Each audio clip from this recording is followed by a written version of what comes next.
What made you stop caring about your job? My job was like a safe haven for Karens. You see, I worked at Chelsea Piers in NYC, which meant kids' birthday parties made up our entire customer base. Almost 90% of them were full-blown Karens, Lululemon sets, designer bags, who never left a tip. So one day, when I saw 15 kids come in, I was already rolling my eyes. One of the moms came up to me, and I assumed it was to complain about how the menu prices had gone up, as if I had any control over that. Instead, she smiled at me in a way that I knew she was different. She told me to put the party under her credit card. This was weird because it wasn't even her child's party.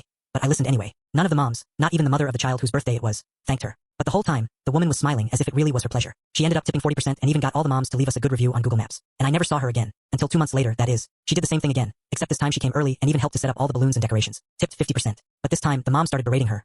Not outright, but in the passive-aggressive way that only moms know how to do. I heard as they said things like, "It must be nice to have all that money to throw around." Or, "If you really wanted to help, you could have gotten the private section instead of regular seating." Everything in me wanted to grab her shoulders and tell her that she deserved to be appreciated. Unfortunately, this goes against the employee code of conduct, so instead, I just glared at any mom who even dared to open their mouth. A month later, she came back, but before I could say anything, she slammed a huge black duffel bag down on the counter. Inside was a folder of every child's allergies, food preferences, and their preferred seat at the table. I just stared at her, wondering what the F she did in life to get to this point. But this time, she didn't leave a tip. Heck, she didn't even pay because her credit card declined. I saw tears welling up in her eyes, and I gently led her over to the staff room. I don't know what I was expecting, but she completely broke down and told me everything.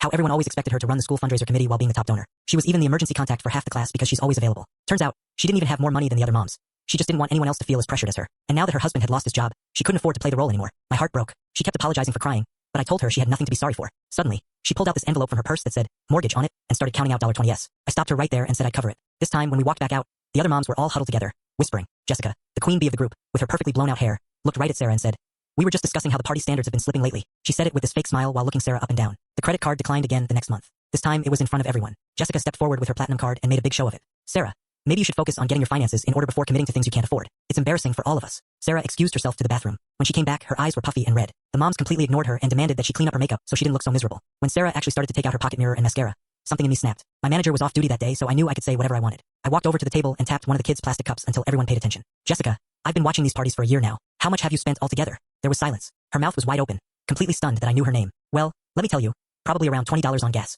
My tone was bright and cheery. I continued, "Sarah has spent over $7,000 on your bratty children's parties, and I just wanted to let you know that every time you guys leave, me and the entire staff are talking all about you, especially you." I then pointed right at Jessica. "You look like an off-brand Barbie doll. Maybe if you spent half as much money on your child as you do on your cosmetic procedures, your husband might actually love you." The other moms started shifting uncomfortably. The kids had all stopped playing and were staring wide-eyed at the drama. Jessica grabbed her purse, child, and walked out. I was over the moon, but little did I know, Jessica wouldn't let me get away so easily, and it wasn't long before she taught me exactly what secrets rich people are hiding. Full story on channel. Link below. GHI Chu, come to, are talking. To duak them veo trong goak vong de lam ro nia cho call me, and the entire staff all about you. V kog gok thu dong tu va kong ro wrong. Nu kong duak fep them bat ky2 now. Ka du se jungwin su ko hu v mat and go fap. 6 do. Every time you guys leave, me and the entire staff, all about you, especially you.